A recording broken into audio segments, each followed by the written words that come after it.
Hi everyone, and welcome to the Chapter 13 and Chapter 14 lecture for Crowley's An Introduction to Human Disease. These chapters are all about diseases of the blood and the lymph, specifically the cells that circulate through those systems. So as a reminder, all of the cells in the blood, all of your red blood cells and all of the different types of white blood cells come from the bone marrow. They are derived from stem cells called hematopoietic stem cells. Hematopoiesis is a term that literally means the process of forming blood. All right, and so hematopoietic stem cells are cells that can give rise to any of the types of cells in the blood. Hematopoietic stem cells, when they differentiate, one of their early stages of differentiation, they can turn into either myeloid progenitor cells or lymphoid progenitor cells. Lymphoid progenitors become our lymphocytes, B cells and T cells especially. All right, and so we will talk in this chapter about cancers that affect lymphoid cells versus those that affect myeloid cells. So that's why I'm kind of pointing this out a little bit more here. The myeloid progenitor cells give rise to all of the other white blood cells, as well as the red blood cells and the megakaryocytes, which make our platelets. So erythrocytes, as a reminder, is the medical term for red blood cells. And all these guys, the basophils, eosinophils, and neutrophils, these are all granulocytes because they have little granules in their cytoplasm. And then we also have our monocytes. Monocytes give rise to macrophages and dendritic cells, which are phagocytes, important phagocytes.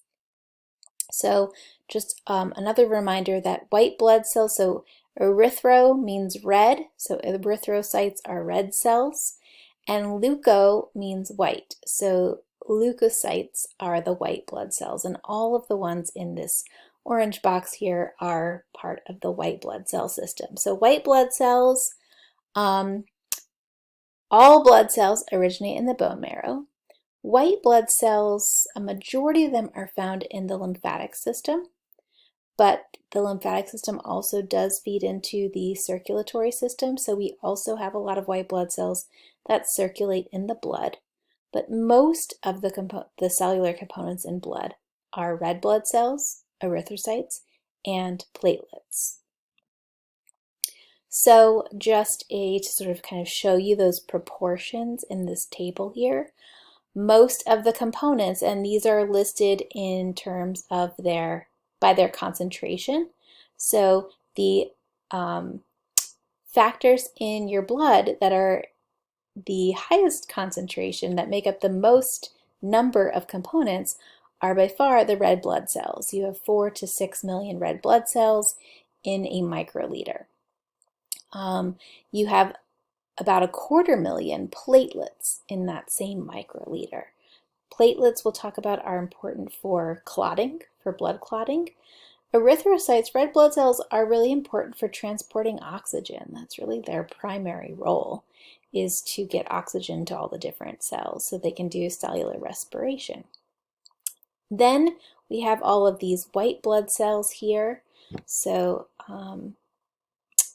these are the red blood cells. We'll say RBC for short.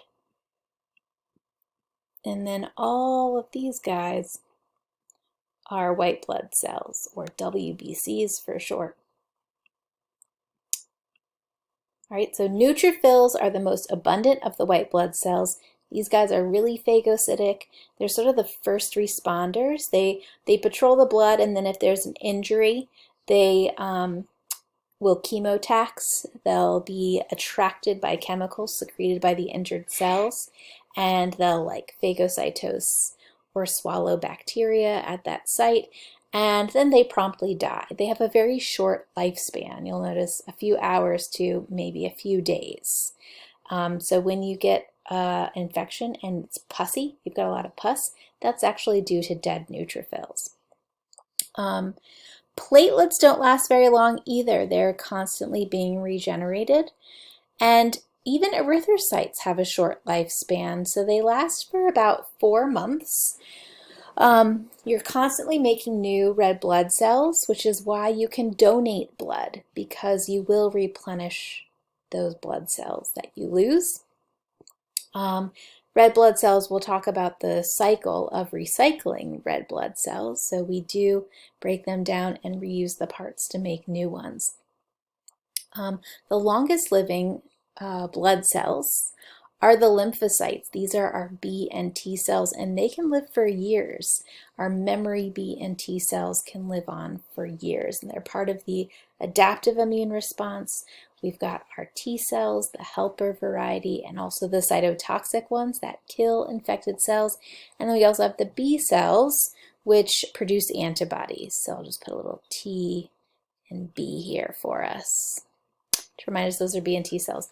Monocytes are important for phagocytosis as well. They actually exit the blood, enter the tissues, and become macrophages, which are important. Phagocytes, I always do this move when I'm doing phagocytosis, I don't know. And eosinophils and basophils are full of these little granules that they can basically eject or secrete, and they're full of cytokines that help to elicit inflammatory responses. So eosinophils are very important for actually fighting off parasitic infections. They also play a role in allergies, and basophils play a role in allergies. They release histamine both during inflammation, regular inflammation, and during allergic inflammation. So our blood cells, our red blood cells, the erythrocytes, right? They are very important for carrying oxygen. And the way they carry oxygen is basically red blood cells are just packets full of this protein here. This is a picture of hemoglobin, which is a protein that's made of 4 different subunits, and each of those subunits at the center has a heme group.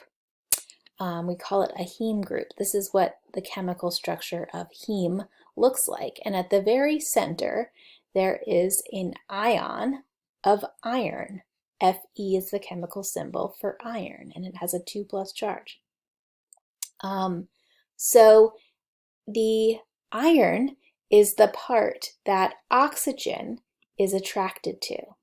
So one hemoglobin molecule can bind 4 different oxygen molecules at these 4 different heme sites. So each hemoglobin, and there's millions of hemoglobin molecules in each red blood cell, can bind 4 oxygens and then transport the oxygen around the body and deliver it to the tissues that need it.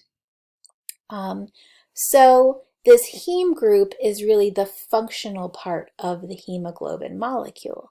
Without it, and without the iron at the center, it doesn't bind oxygen. Okay, so we'll remember that iron molecule. Another thing about this heme group is it also will bind carbon monoxide. Right? And it will actually bind carbon monoxide preferentially to oxygen. So the carbon monoxide bumps out the oxygen. I thought this meme was a cute depiction of that, okay? Which is why carbon monoxide is so very dangerous and toxic. If you breathe in carbon monoxide, you get carbon monoxide poisoning. Basically what it does is it displaces oxygen from our hemoglobin, and then we are not transporting oxygen to our tissues, and we basically suffocate, die of oxygen starvation, which is why a lot of homes are required to have carbon monoxide sensors. Carbon monoxide can be a byproduct of heating units, of gasoline fumes, car exhaust, so don't breathe that stuff. All right, another thing to note about hemoglobin is that it changes a little bit in the life cycle, specifically from when you're a fetus in utero to when you are a baby. So in utero, when a fetus is growing inside the mother's uterus and is being oxygenated through blood that comes through the umbilical cord All right, so they're not circulating blood through the lungs, through the pulmonary circulation. They're actually just getting oxygen from the maternal blood. The fetus actually produces a slightly different form of hemoglobin, and that hemoglobin has an even higher affinity to oxygen. So it essentially allows the fetus to steal oxygen from mother's hemoglobin molecules. And this is an important way for the fetus to be able to oxygenate its tissues. Late during fetal development in the third trimester, so the light green line here represents the fetal hemoglobin, so it's produced in very high amounts early in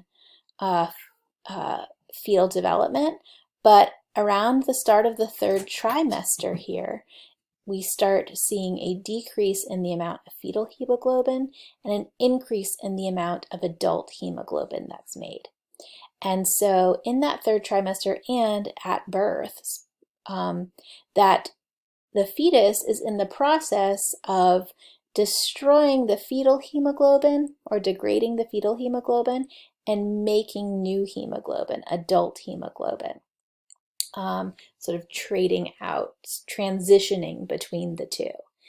And when we talk about the cycle of recycling red blood cells, we'll see that one of the products of red blood cells, when we break it down, is called bilirubin. And bilirubin is actually like a yellow pre-bile substance. And so, and the liver is what's responsible for processing it. And so during this turnover, this transitional period of destroying the fetal hemoglobin and making that adult hemoglobin, I don't know what my cat's doing back there. Sometimes you get a buildup of the bilirubin, that's a breakdown product of hemoglobin, and it causes jaundice. So a very common newborn sort of malady is jaundice, and it's fairly normal due to this transition here. It's due to the newborn still breaking down the fetal hemoglobin and making new hemoglobin, and the liver is just a little stressed out by that. It's not able to sort of keep up with that process, so you get a buildup of this bilirubin that makes the baby look yellow. Another interesting thing having to do with hemoglobin is that you'll notice from the previous slide that the heme group at the center, the iron has a 2+ charge. That is sort of the normal state of normal hemoglobin. All right, but sometimes that hemoglobin, that iron in the center, gets oxidized and it loses an electron and it ends up with a 3+ charge. So iron with a 3+ charge doesn't bind oxygen quite as well. And so hemoglobin that has this iron with a 3+ charge, we call it methemoglobin. And methemoglobin just doesn't bind oxygen quite as well. So it's normal for people to have small amounts of methemoglobin, like in general. We all have maybe 1 or 2% of our hemoglobin circulating is oxidized and is this methemoglobin form. But there is a condition called methemoglobinemia where people have higher amounts of methemoglobin. We'll say they're intermediate amounts. So if about 15 to 20% of their blood cells circulating at any time are this methemoglobin form.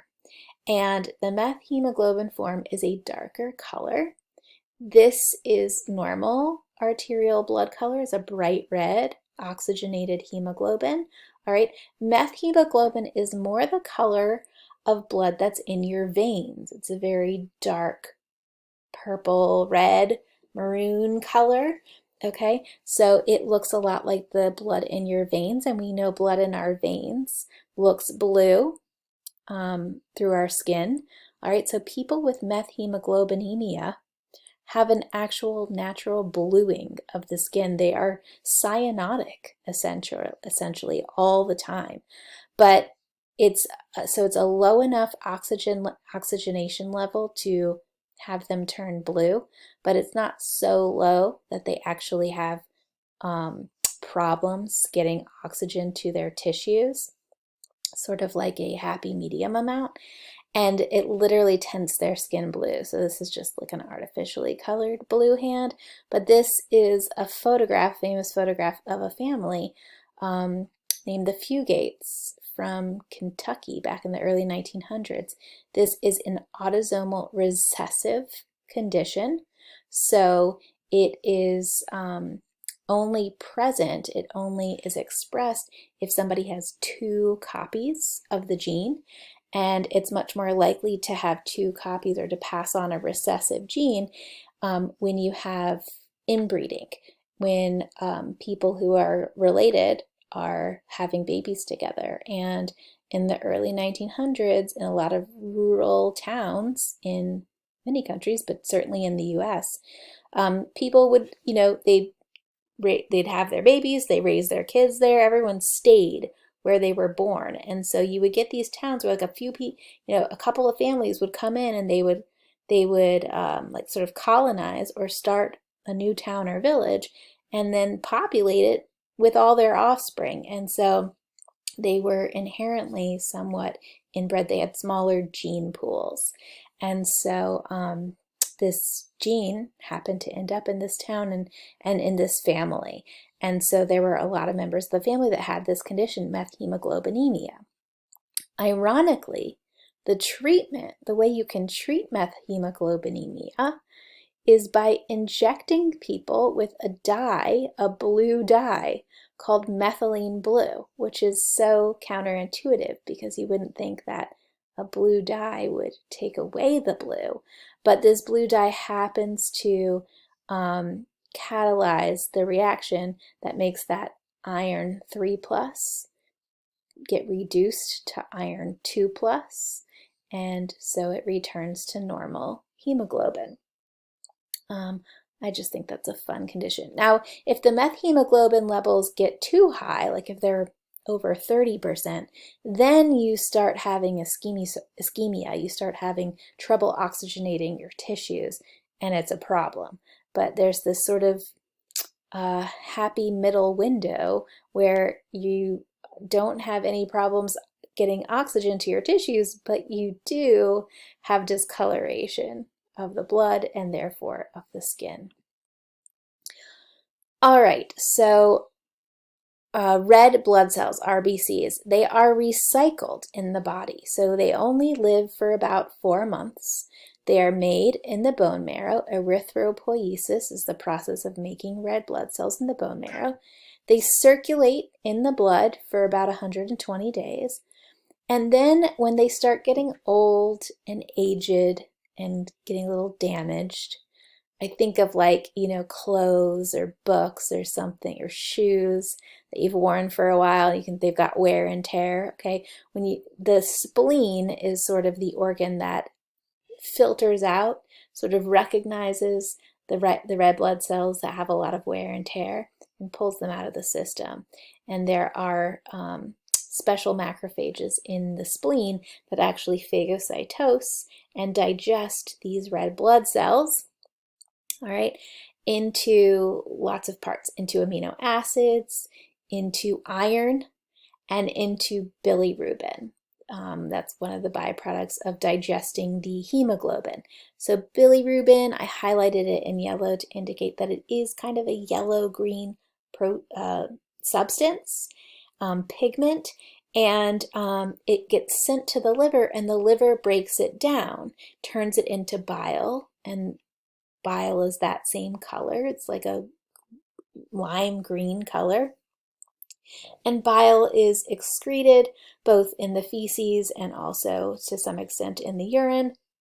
We can convert it to urea. So in newborns, remember newborns, if their liver, which is still, pretty new and immature and slow, if it's not able to keep up with that breaking down the bilirubin, it builds up in the blood and it gives them a yellow color, and that's what jaundice is. So the liver hopefully excretes all that extra bilirubin, and so does the kidney. And then the kidney stimulates more red blood cell production by producing a hormone called erythropoietin. Literally means a substance that stimulates red blood cell production. So the kidneys can also stimulate erythropoietin when your blood pressure is low, if you're anemic and you're not making enough red blood cells. So the kidney does have some ability to sense red blood cell levels and stimulate more red blood cell production. Right? And then the cycle continues. So presumably we don't lose a lot of blood unless you're bleeding. Females of menstrual age lose a lot of blood every month. They have higher needs for making blood because they actually have blood loss, but for the most part, the blood stays inside our body and we just keep recycling it. We make new blood cells, and then when they get old, we break them down and we use the parts to make new blood cells. One of the parts that's very important in our blood cells is that iron group. That's part of hemoglobin. Without that iron, it won't bind oxygen. So iron is kind of the most important sort of functional component or building block in those red blood cells. And so I want to talk a little bit about how we store and recycle iron in the body. So we get iron from our diet. We absorb iron when we eat foods that are rich in iron. And those are primarily going to be animal foods, so meats, muscle tissue. Muscle tissue contains iron. It contains myoglobin, which is sort of a cousin of hemoglobin. And there are a lot of plant foods that contain iron. Iron is naturally found in soil, and so foods that are grown in iron-rich soil will incorporate that. Beans are a particularly rich source of iron. There's other things in plants that can make it difficult to absorb the iron from plant foods, but nonetheless, there's a lot of dietary sources of iron. So we consume iron, and then it gets absorbed from the duodenum, the first part of the small intestine. We absorb that into the blood, and then that iron is basically bonded.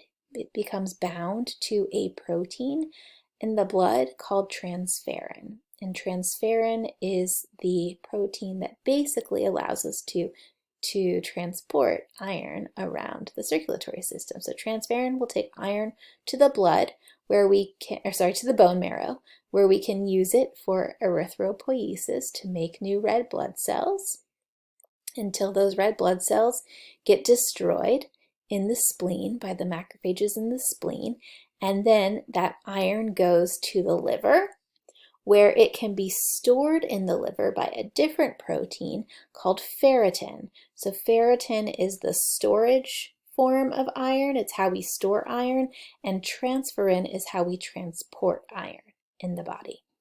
Okay, so iron can get stored in the liver. It can also get stored to some extent in the bone marrow and some other tissues. It can also go back into the blood as transferrin, okay? And it just keeps circulating. So notice we have a mechanism for absorbing or getting more iron, but then we just kind of circulate it in the body and store it when we're not using it. So there's not a lot of ways that we lose iron. There's a pretty limited number of ways that we lose iron. We lose iron when we shed when we shed cells, both of the skin and of the enterics, the intestines. But mostly that's a pretty small amount of iron that we lose on a daily basis that way. The bigger forms of iron loss is through bleeding. So for females, they bleed a lot every month when they menstruate, so that's a huge iron loss. And then if someone has a disease where they are bleeding internally, like if they have an ulcer, a bleeding ulcer, or colon cancer or something, if they're losing blood through internal bleeding, they're also going to be losing iron that way. So the way that the body sort of regulates and controls how much iron that we are absorbing is through the liver. The liver makes a hormone called hepcidin, and hepcidin stops, it inhibits the absorption of iron. So if we have enough iron for our blood cells and we've maxed out the iron storage capacity of the liver will produce hepcidin and tell the intestines stop absorbing iron. We don't need any more.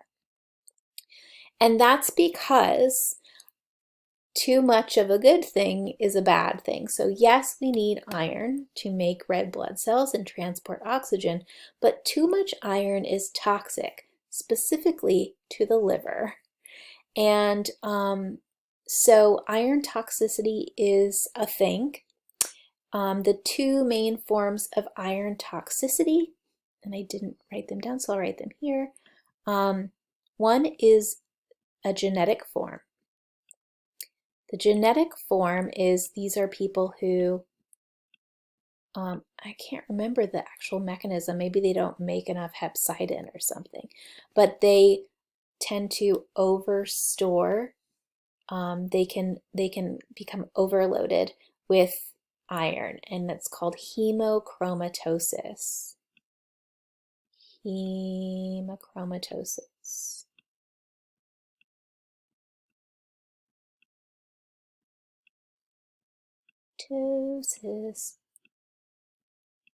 All right, and this can cause sort of like chronic, it's a slow buildup of iron over time, and it can ultimately damage the liver.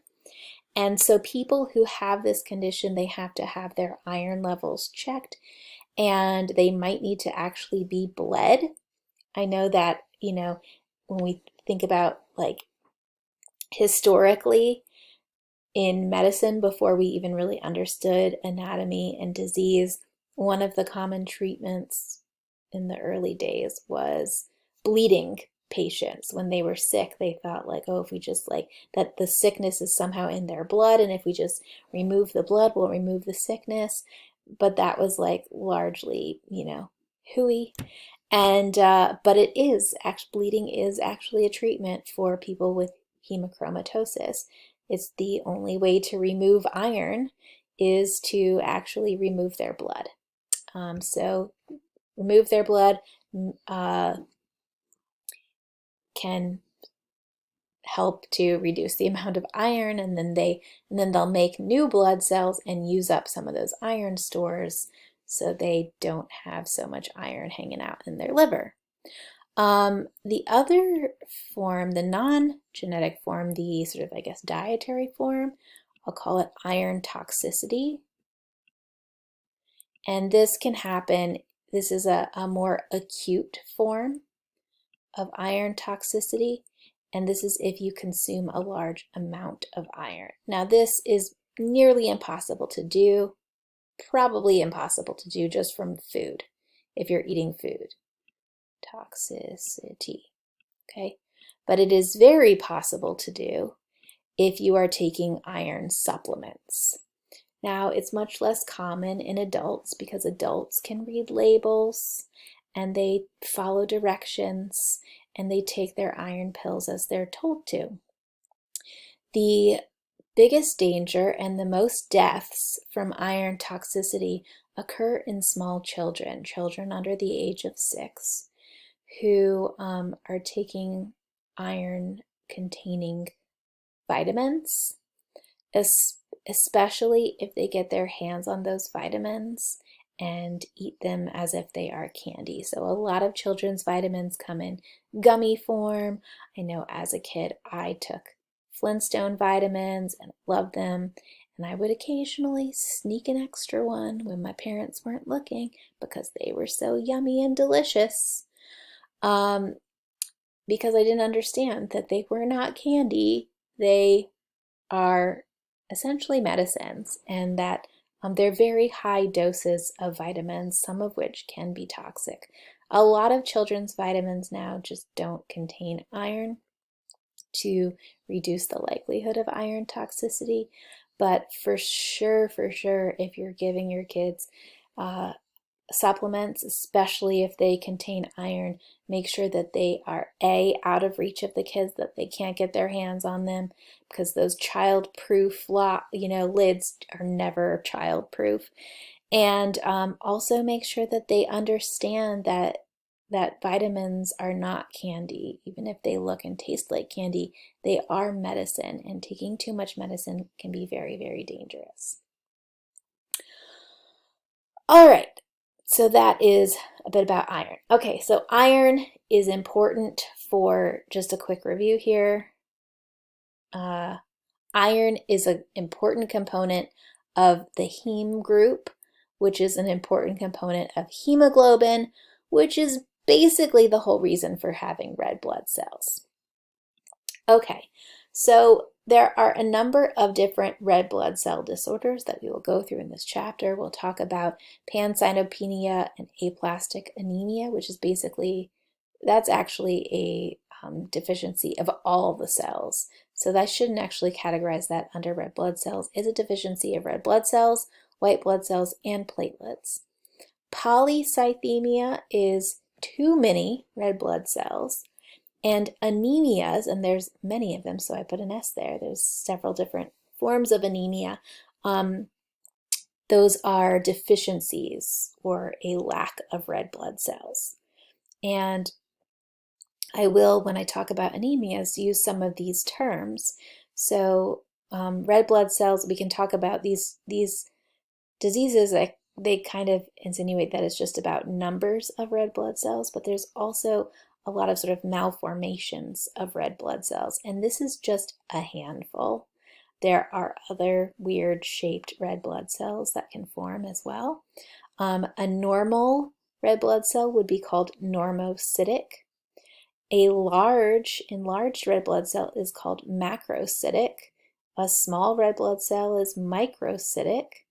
And a hypochromic red blood cell is one that is pale.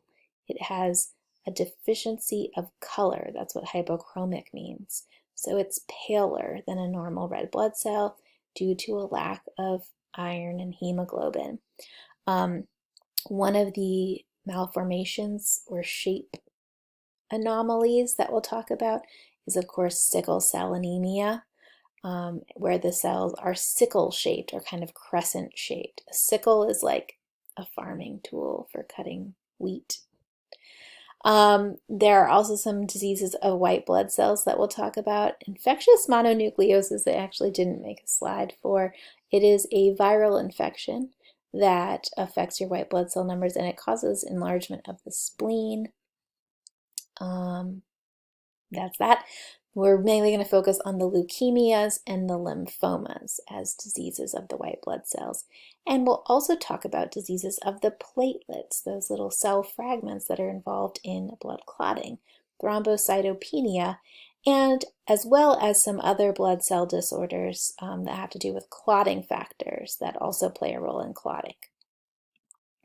So the first one, aplastic anemia, is kind of the same thing as pancytopenia. So let's break down these words. Aplastic means without development, and anemia means without blood. So it's and pancytopenia means a deficiency of all cells in the blood in this case. So what it is, but both these conditions really are, and there are actually slight differences between them, but for intents and purposes of this class, we're going to use them as synonymous. These conditions occur when there's some defect in the bone marrow. So remember, the bone marrow is where our blood stem cells are found, the hematopoietic stem cells. And so if those stem cells are defective, then they won't produce normal amounts or normal types of all of the blood cell types: red blood cells, white blood cells, and platelets. And so there's a number of reasons that this can happen. There are a lot of environmental factors that can damage the bone marrow. Radiation and chemotherapy often do this, so this can be a side effect of cancer therapies because radiation and chemotherapy are both things that are used to treat various cancers. Exposure to radiation, if you have too many, x-rays, or if you work with radioactive materials, this can happen. It can also be a product of autoimmune disease. Autoimmunity is really any disease where your immune system is attacking parts of your body. So there's a bunch of different autoimmune diseases, just like there's a bunch of different cancers that affect, it depends on the cell type that's affected. So there can be autoimmune conditions where the bone marrow is targeted for destruction. And there are also a handful of viruses that will infect the bone marrow and affect the ability to make blood cells. The treatments for aplastic anemia are either to give the person a blood transfusion, so give them blood that is rich in white blood cells and red blood cells and platelets and stuff. It has to be a good match, though, and match all of those HLA markers and the blood antigens, or otherwise the person would have a transfusion reaction. So that's not always viable. It's not always doable. There are risks to getting repeated blood transfusions. Another solution or treatment for it is a bone marrow transplant. Bone marrow transplants have an ability to help fix a lot of different diseases of the immune system. But again, they are it can be very challenging to find a good match. And if the person is not a good match in terms of their antigens on their cells, that can be even more problematic than not having a bone marrow transplant, because if you transplant foreign immune cells into your body and they think that your body is a foreign, pathogen, they will just start attacking your body. So it's called graft versus host disease, and it's a very bad side effect. So bone marrow transplants can be incredible, but they can also be very tricky. All right, next we have all of the anemias. So I have them all here on this one slide. I'm going to tell you about each one of them. So we can say that anemia is a lack of red blood cells or a lack of hemoglobin, and therefore a lack of the ability to transport oxygen well. So pretty much all anemias have similar symptoms: fatigue, maybe shortness of breath during exercise. They can be somewhat, maybe dizziness. So they're somewhat vague and have to do with, lacking energy because of that lack of oxygen to various tissues. So we can really kind of break down these anemias into two sort of major categories. One is an inadequate production of red blood cells or erythrocytes because we're lacking certain components, or because we have high need, or because that's basically it. The other cause of anemia is loss of red blood cells. So let's talk about the inadequate production of red blood cells. So there are some nutrients, we already know that iron is very important for production of hemoglobin and therefore red blood cells. So an iron deficiency from not getting enough iron in the diet can be a problem and cause a lack of red blood cell production. So the treatment for that, of course, would be iron supplementation. Vitamin B12 and folate are both B vitamins that are also important. They're important for the formation of red blood cells. So if you don't have enough of those in your diet, you again can develop anemia. Vitamin B12 and iron are both found in animal foods, in animal products, especially vitamin B12. Vitamin B12 is really not found in very many plant foods at all, except for those that are like processed and have been supplemented, like cereals and breads. So vegans tend to be at most risk for these types of anemia, these nutritional related anemias, and they do need to be, what's the word I'm looking for? Conscientious, intentional. They need to be intentional about making sure that they are getting enough of iron and especially of B12 in their diets. Folate is one we've talked about before. Folate is a B vitamin that's really important for blood formation and also for fetal development. And because of that, it's found in a lot of different plant foods already, but a lot of grains, pretty much all grains in the US are also fortified with folate.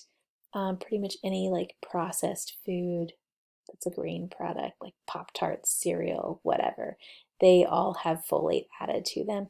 So it's pretty rare for in developed countries like the US to see folate deficiencies.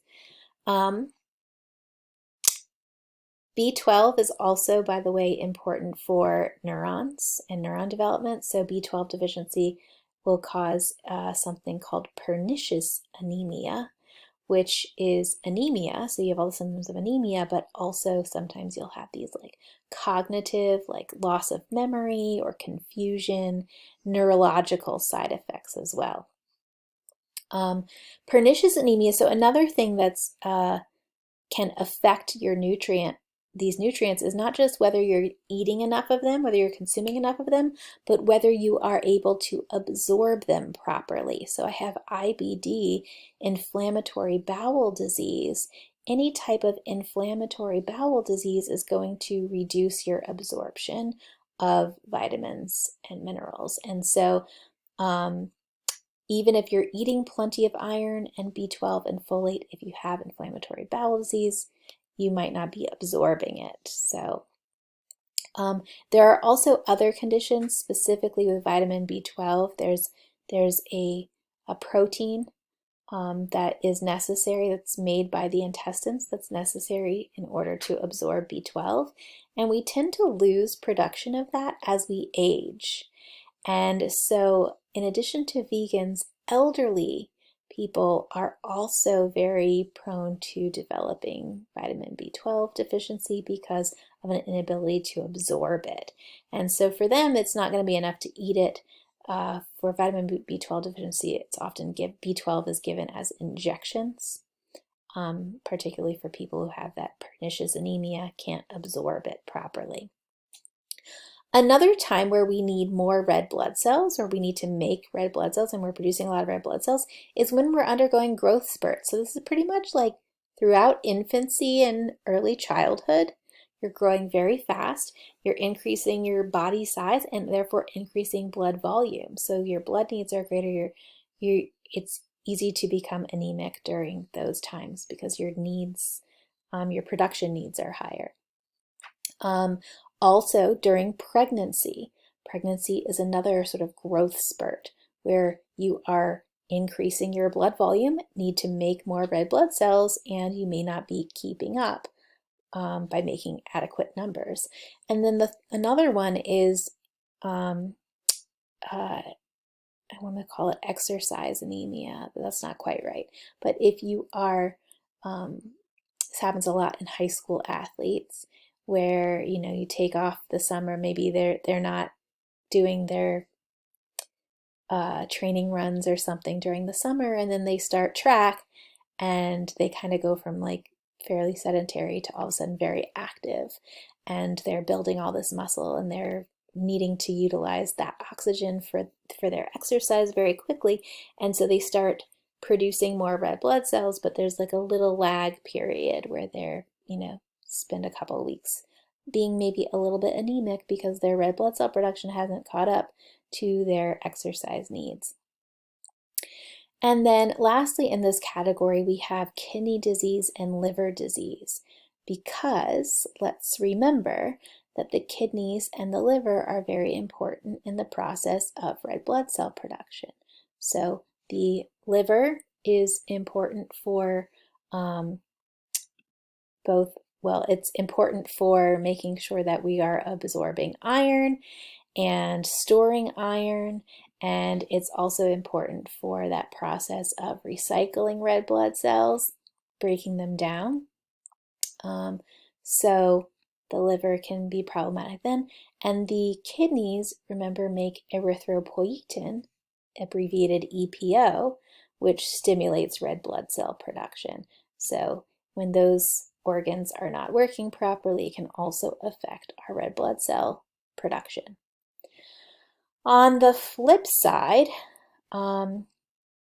we've got anemias that are caused by excessive loss of red blood cells. Now, this can be due to bleeding, and some forms of bleeding are intestinal bleeding, like if somebody has an ulcer and it's bleeding slowly and they're just losing blood in their stools and maybe not even recognizing it, all right, that is blood loss. It's basically kind of similar to the amount that you might lose during menstruation from the uterus. So when females menstruate and they shed the inner lining of the uterus, a lot of blood is lost, and therefore iron is lost, red blood cells are lost, they have to be replaced. And so if there's a lot of blood loss, that can make someone anemic. Acute hemorrhage can also result in anemia. So hemorrhaging is bleeding. It's just a fancy term for bleeding. So like if you suffered a really bad injury and you had a lot of blood loss, that would result in anemia. You would be anemic following that. You might need a blood transfusion to replace your blood, or you might just be weak until your blood replenished itself. And then there are the hemolytic anemias. Hemolytic or hemolysis is destruction or lysis bursting of red blood cells. So these are anemias that are caused by red blood cell destruction. And I have a whole separate slide for these guys. So there are, I guess, two varieties of these hemolytic anemias. On the left here, these are the genetic causes. So genetic hemolytic anemias basically all involve cells, red blood cells, that are shaped funny, and the spleen identifies them as oddly shaped and culls them from the collection. And so if you have a genetic mutation that causes you to make these weirdly shaped, inappropriately shaped hemoglobin molecules and red blood cells, then you will start destroying a lot of those red blood cells, and you'll just always be short. You'll always have anemia because you'll always be destroying too many red blood cells. So, as a reminder, healthy red blood cells are made of hemoglobin. Hemoglobin is made of those four parts, alpha and beta globin proteins, that come together and form these nice disc-shaped, sort of donut-shaped red blood cells or erythrocytes, all right? Two of the most common genetic anemias are sickle cell anemia and beta thalassemia. There's some other thalassemias as well. Both of these are disorders that involve a mutation in the hemoglobin gene. So in sickle cell anemia, the mutation causes hemoglobins to be kind of sticky, and they line up inside the red blood cell, and then it causes the red blood cell to elongate and form these sickled shaped cells. These sickle cells, why is that a tongue twister, can get stuck in the circulation. They can block capillaries and cause ischemia, and can cause death if they're in the coronary arteries. But they can also lead to anemia because the spleen will do its best to filter them out and destroy the sickled cells the sickled cells also don't carry very much oxygen. They don't, that mutated hemoglobin doesn't bind to oxygen very well. So these cells will get destroyed, they'll get hemolyzed, leading to anemia. And beta thalassemia also involves a mutation in hemoglobin that causes the beta globin to be misshapen, and either it won't form hemoglobin properly, so you can just get a shortage of red blood cells, or it can also form these kind of squarish shaped red blood cells, which again will get destroyed in the spleen. They'll get hemolyzed. So a lot of the genetic causes are mutations that cause funny shaped red blood cells, or hemoglobin that doesn't bind to oxygen very well. The acquired forms, there's also acquired forms of hemolytic anemia, and they are pictured here. And they pretty much all involve lysis of red blood cells based on antibodies recognizing and attacking the red blood cells. So one way that can happen is some drugs can they can basically bind with red blood cells and form antigens that then the immune system mounts a antibody response towards. And so drugs can induce these autoantibodies that start attacking blood cells. Certain medications. Some autoimmune conditions will produce antibodies against red blood cells, like lupus. Blood transfusions. If you get a transfusion of the wrong blood type, so I have a little like poison symbol, the skull and crossbones on that bag of blood, not because it's toxic, like that doesn't contain toxins, but if it's the wrong blood type, if it's not your blood type, so A, B, and O are the different blood types, it contains foreign antibodies that can attack your blood. And so transfusion reactions will lead to a transfusion reaction. It also involves inflammation, but it also will lead to anemia. And then a fourth type that I don't even think is mentioned in the book, but it's an important type, is called hemolytic anemia of the newborn. And this happens when there is a blood incompatibility between the mother and the fetus, specifically an antigen on the blood called the Rh antigen. And if the mother is Rh negative and the fetus is Rh positive, then the mother can make antibodies that cross the placenta and basically start attacking the fetal hemoglobin, or the fetal blood cells, and cause anemia in the fetus, which can cause miscarriage or can cause severe disease in the newborn. So these are all conditions that basically induce production of antibodies that recognize blood cells and destroy them. So a lot of different ways that we can be anemic, that we can have a lack of red blood cells. If you take normal blood, someone who's healthy and has sort of normal quantities of everything in their blood, and you let the blood settle out, or you spin it in this vial, it'll separate out into 3 layers. The bottom layer, about 1/3 of the blood, will be red blood cells, and a major part, more than half of the blood, more than 50%, is the plasma here. And plasma is the watery portion of the blood, so it's water with wastes and nutrients and hormones and stuff all dissolved in it. And then there's a tiny layer in the middle, which is the white blood cells. So just kind of goes to show too the proportion of the blood that is red blood cells versus that is white blood cells. Right? Someone with anemia will have a smaller proportion of their blood as red blood cells. They have a lower hematocrit, is what that's called in the lab test. The opposite of anemia is polycythemia. Poly means many. So this is many red blood cells. It's an overproduction of red blood cells, which you might think like, that's cool. That just means you're even more efficient at transporting oxygen.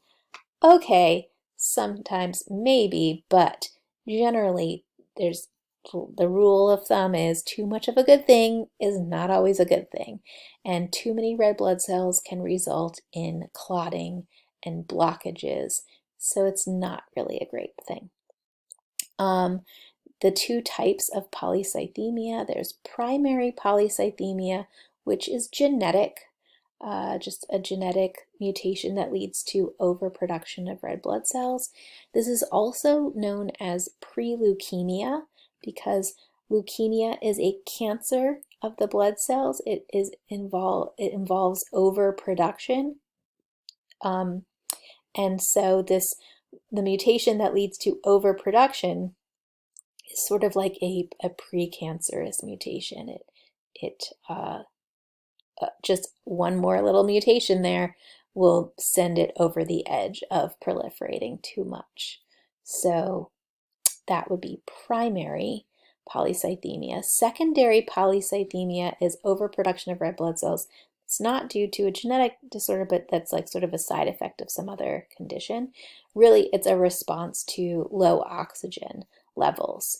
So it often happens in people who are smokers, and so they have poor oxygenation, and in order to the body's response, in order to get more oxygen to the tissues, because their lungs aren't oxygenating their blood very well, they just make more red blood cells to try to get more oxygen to the tissues. So people with chronic lung disease can develop polycythemia. So those are the blood, a lot of stuff about erythrocytes. All right, and erythrocytes circulate in the blood. The white blood cells that we're going to talk about next, they are primarily circulating in the lymph. Again, just in the blood, they are the small minority of cells, the white blood cells are. So they mostly are found in the lymph. So the lymphatic system is pictured here, this image from the textbook that I like. So the green vessels here, you can see they go throughout the body, kind of similar to our arteries and veins. We did talk about them in the circulatory system a little bit. The lymphatic system, one of its main jobs is to absorb extra fluid, excess water that's in the tissues, and collect that so that you don't have edema and swelling. But its other main function is to house the white blood cells, cells of the immune system. If the white blood cells in the circulatory system or in the tissues, if they find something, if they find a pathogen, they go back to the lymph nodes, to the lymphatic system, to find all the B and T cells, these dense pockets of B and T cells where they can activate them. And so at various points along these tracts of lymph vessels, you'll have these dense little pockets known as lymph nodes. And lymph nodes are just like hotspots for B cells and T cells. They just house tons of naive B and T cells that are just waiting to be activated. When you have an infection, if you have, so commonly, you get a upper respiratory infection, like strep throat or something, and so it's an infection in your throat, you'll feel the lymph nodes in your neck will get swollen and maybe a little bit tender. That's called lymphadenitis.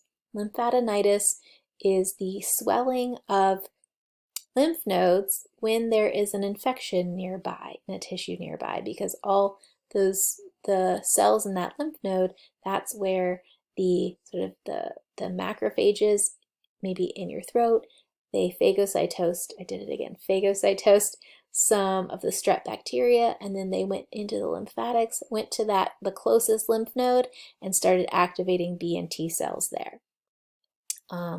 So swollen lymph nodes, sign of infection nearby.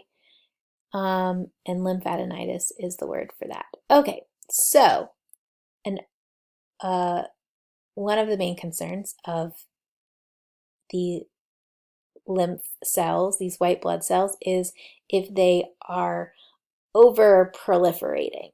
They are designed to proliferate rapidly when they are activated, and if that system gets broken and they just start proliferating out of control, that is leukemia. So leukemia is the only sort of liquid cancer. So most cancers are tumors. They form solid tumors that then can metastasize and spread. So I guess those are kind of liquidy too. But leukemias don't form solid tumors. The cells are always in circulation. So it's the only cancer that doesn't end in oma, if you will. Literally means white blood, because in leukemia, if you took the blood of someone with leukemia, that band of white blood cells would be much larger. And in fact, the blood itself might even look a little bit milky, like it has milk in it, because of the excess white blood cells. So the 4 different types of leukemia. So leukemias are named based on a couple of things. One, you'll see that they are either acute or chronic. Acute leukemias, they are more aggressive, and they also involve more immature cells, what we call the blasts. Blast is a suffix at the end of cell names that means immature. So they contain a lot of immature cells from that process of hematopoiesis. The cells go through this sort of stage of maturing. All right, so these immature cells are released into the blood from the bone marrow. They're not even really functional yet. So acute ones have immature cells and they're more aggressive. They also tend to be the types that children get. The blood cancers that occur in children are of the acute variety. The chronic leukemias are more slow growing, they're less aggressive, they contain more mature cells, and they tend to be more common in adults than in children, sometimes even in older adults. The other term that's important to distinguish these leukemias is the second term here, that they can either be lymphoblastic or they can be myelogenous. So if we go back real quick to this slide here about the different types of blood cells, of white blood cells, we have the myeloid progenitor cells and the lymphoid progenitor cells. So lymphoid cancers come from these lymphoid progenitor cells, and myeloid cancers come from the myeloid progenitors. It's just a name of which type of cell they arose from. So these leukemias are usually referred to as acronyms. So acute lymphocytic leukemia is ALL, acute myelogenic leukemia, AML, and so on and so forth. So CLL and CML.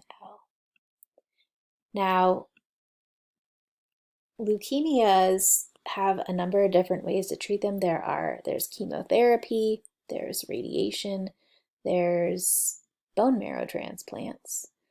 And the improvements in leukemia treatments have improved vastly over the last couple of decades, probably because they are a type of cancer that affects children, and we tend to throw more money at things that kill children. But there are some cancers, some leukemias that have cure rates over 90%. It's not a fun cure. There's can be a difficult treatment path, but the success rate is very, very high, which is good news. The downside, one of the bad news things about leukemia is if it does recur, usually the recurrent cells are ones that were resistant to treatment, and so recurrence of leukemia is much higher risk of being fatal. The other type of white blood cell cancer, common white blood cell cancer, are lymphomas. So lymphomas are tumors of the lymph nodes usually, but it can be other parts of the other lymph organs, so in the thymus or the spleen. But usually it's in the lymph nodes, and you have hundreds of lymph nodes. So these are basically, again, where the lymphocytes like to hang out, your B cells and your T cells. And so a lymphoma is basically an overgrowth of those lymphocytes that are staying in the lymph node, so they're not circulating like a leukemia. They can, though. So the different types of lymphomas, there's Hodgkin's lymphoma, which is named after the doctor who first described it. Now, Hodgkin's lymphoma it is either in a single lymph node, or it spreads contiguously to the next lymph node, sort of in a straight line, in a linear path.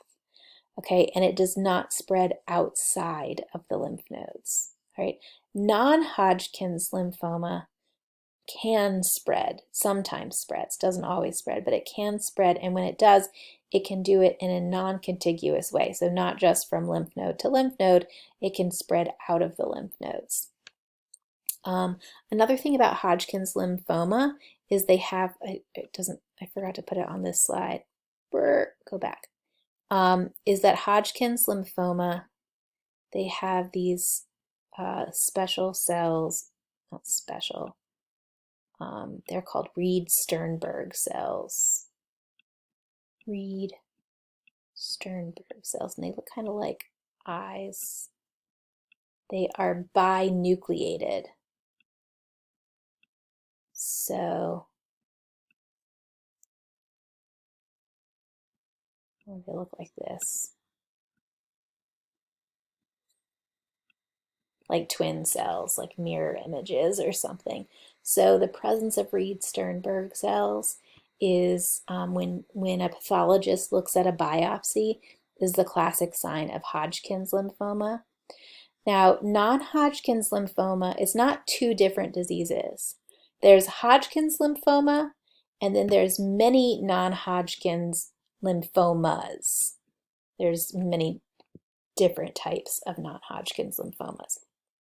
So remember, cancers is plural. There's lots of different types of cancers. Even within a type of cancer like leukemia or lymphoma, there are multiple types based on the types of mutation that the cell underwent in order to dysregulate its cell cycle, and based on which cell type is involved, B cell or T cell, etc. So a classic sign for lymphoma, usually the first sign of lymphoma, a lot of cancers are pretty asymptomatic until they've become severe. Lymphomas begin as a swollen lymph node. So it is normal to have swollen lymph nodes when you have an infection, but it usually goes away after the infection is over. So a swollen lymph node when you are not otherwise sick, or a swollen lymph node that persists and doesn't go away, are some of the classic early signs of lymphoma. Alrighty, so now we've talked about red blood cells, diseases of the red blood cells, diseases of the white blood cells, and now we're going to talk about diseases of blood clotting. So we first need to talk a little bit about the anatomy of blood clotting. When you have injury to a blood vessel, it will start to lose blood.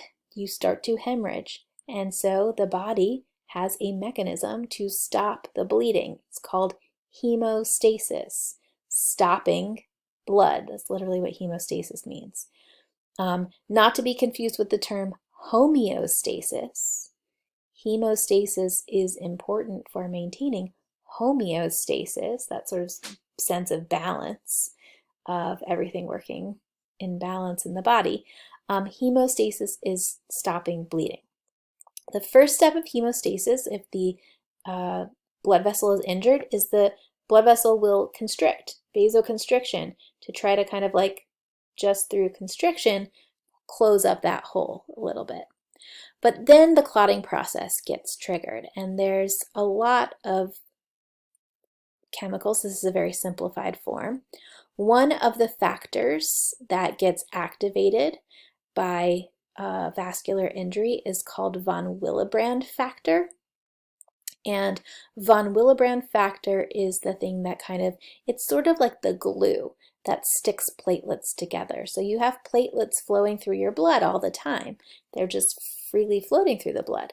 But when we want them to stick together to make a clot, we need some kind of glue. So von Willebrand factor gets activated and it starts making the platelets stick together and they form a platelet plug.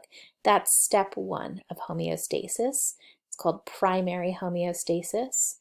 Step two, the secondary homeostasis, involves a cascade, sort of a chain reaction of many clotting factors that get activated and form this sort of fibrous chain called fibrin that helps to kind of tie all those platelets together along with some erythrocytes and forms the blood clot, the thrombus that we associate as a blood clot, all right?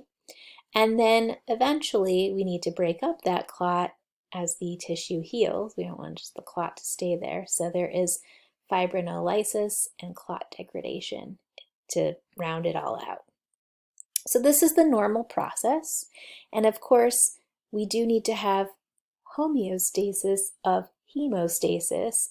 We need to balance this. There are also anti-clotting factors that we make because we don't want our blood clotting all the time. If you form thrombi and too many of them, then that is a disease from the last chapter where we had blood clots blocking arteries, and that's no good. So you need to have a system that allows your blood to clot when it needs to, but not clot too much. All right. So the bleeding disorders that we're going to talk about in this chapter, in the cardiovascular system, we talked about overclotting, I suppose, conditions that cause too much clotting, and then those clots can travel as emboli and cause blockages. This chapter, we're focusing on the clotting disorders that are deficiency in clotting and lead to too much bleeding. So this little picture that I have here is just showing you a normal clot, what we expect to happen in a normal situation. If you don't have enough of these various things in this pathway, if you knock out anything in this pathway, then you end up with a bleeding disorder, an inability to clot that then results in blood loss. So one of those bleeding disorders is called von Willebrand disease. And these are folks that have a genetic mutation and they cannot produce enough von Willebrand factor. And so it messes with their ability to do primary hemostasis. Their platelets don't stick together, okay? So they bleed too much because they can't form that platelet plug. Next, we have thrombocytopenia. This is a word that literally means a deficiency of thrombocytes. Thrombocytes is another word for platelet. Thrombo means clotting. So it's a deficiency of platelets. So these people would have von Willebrand factor, but they are lacking in platelets. They don't have enough platelets to make good plugs. And then we have various diseases that affect these, that are due to deficiencies in these clotting factors that are involved in this coagulation cascade. So we'll talk about hemophilia and vitamin K deficiency.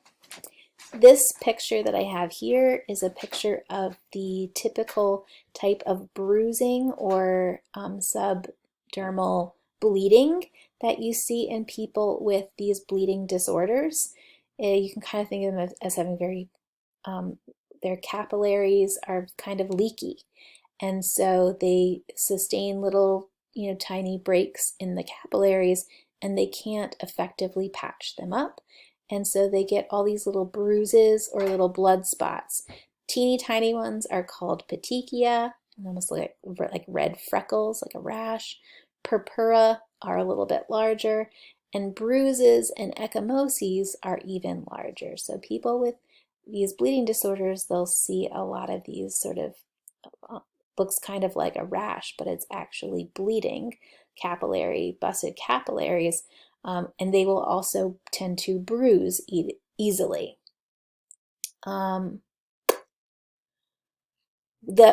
biggest danger in thrombocytopenia or in these bleeding disorders is it's relatively harmless, these little petechia and purpura in the skin. The bigger problem is if capillaries in the brain are leaking and you're getting this effect in the brain, that can be deadly.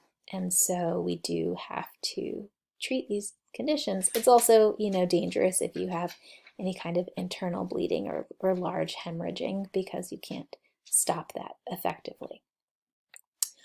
All right, so just kind of focusing in on this part here of the hemostasis or clotting process, the part that is the coagulation cascade.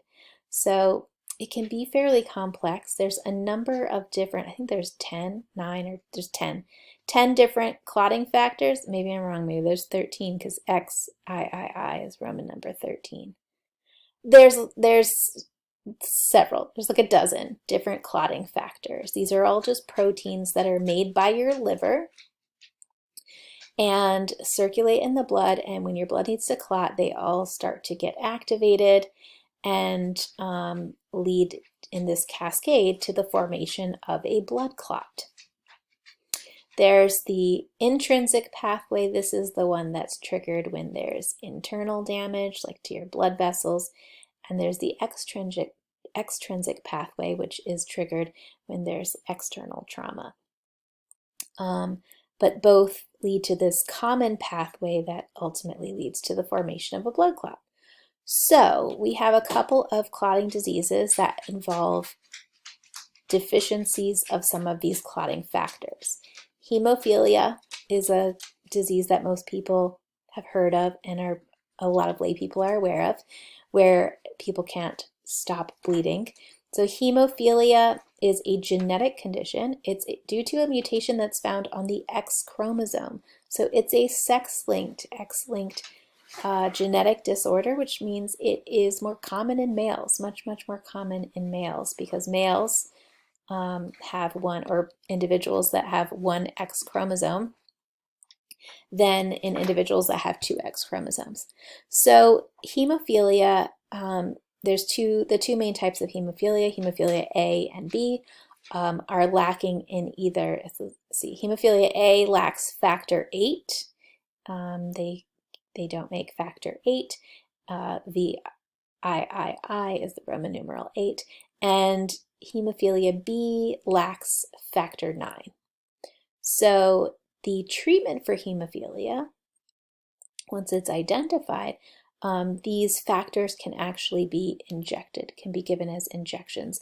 We used to treat hemophilia with blood transfusions when people became anemic from blood loss, or they would get these clotting factors from blood transfusions, but we now have the ability to generate sort of recombinant forms of these proteins and purify them and inject just the proteins. So we don't have to use blood transfusions, which can have a number of side effects and risks. Another one that can cause clotting deficiency is vitamin K deficiency. So vitamin K is a vitamin that you get from your diet. It's found in green leafy vegetables.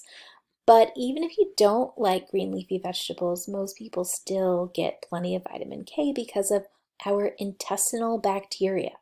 So bacteria in our gut actually make vitamin K, and we can absorb that vitamin K from it's a mutualistic relationship, all right? So the people who are prone to, there's two categories of people who are prone to vitamin K deficiency. One is newborns, because newborns don't have intestinal bacteria when they're first born. They get colonized once they come out of the birth canal. They start to get colonized with their normal flora. And so for the first couple of days, couple of weeks of life, there's not much vitamin K in breast milk, and they aren't getting much from their bacteria because they don't have a lot. And so newborns are at a greater risk of vitamin K deficiency. And so it is standard procedure in the US to give all newborns a one-time injection of vitamin K when they are born, to give them sort of a starting dose to make sure that they have enough to make clotting factors. If they don't, if they're vitamin K deficient, there is a significant risk of cerebral hemorrhage, so bleeding in the brain that is fatal. So it is important for vitamin K. So in purple here, I kind of color coded it. So factor 10, factor 2, and factor 7 all rely on vitamin K as a cofactor to be activated. So those factors won't work without vitamin K. That's how it sort of participates in this process. The second population of folks who are at risk of vitamin K deficiency are people who have inflammatory bowel diseases that prevent them from absorbing that vitamin K. So they have the bacteria, might be making it, but it doesn't do you any good if you're not actually absorbing it across the intestinal border. So that's another population that's at risk for vitamin K deficiency clotting disorders. And then lastly, but like sort of the least common one, is people who have hypocalcemia.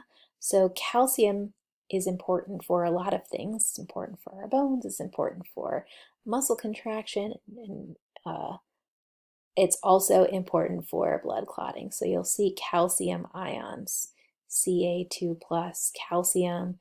It has a role in a number of steps. And so if someone's blood calcium levels are very low, their electrolytes are imbalanced, it can also cause a bleeding disorder.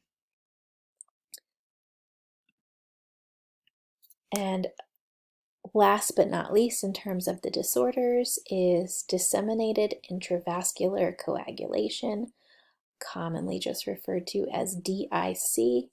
And I am a Grey's Anatomy fan, or used to be, and I always think of Meredith Grey when I think of DIC.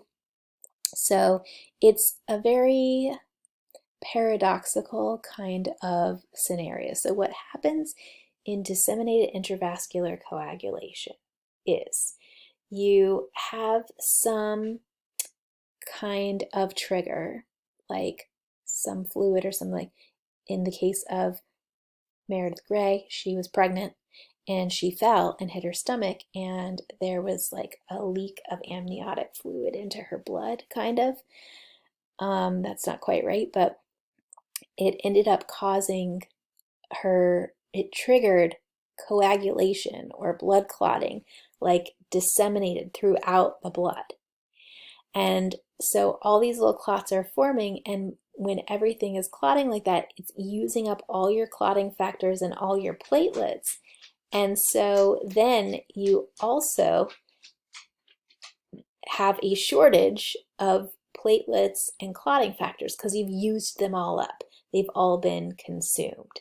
So the danger of all that coagulation is it can clog capillaries and block organs and lead to ischemia, or blocked oxygen flow to your organs. It also can lead to massive internal hemorrhaging because you now have used up all your clotting factors and have none left. And so any damage to blood vessels, now you're just bleeding.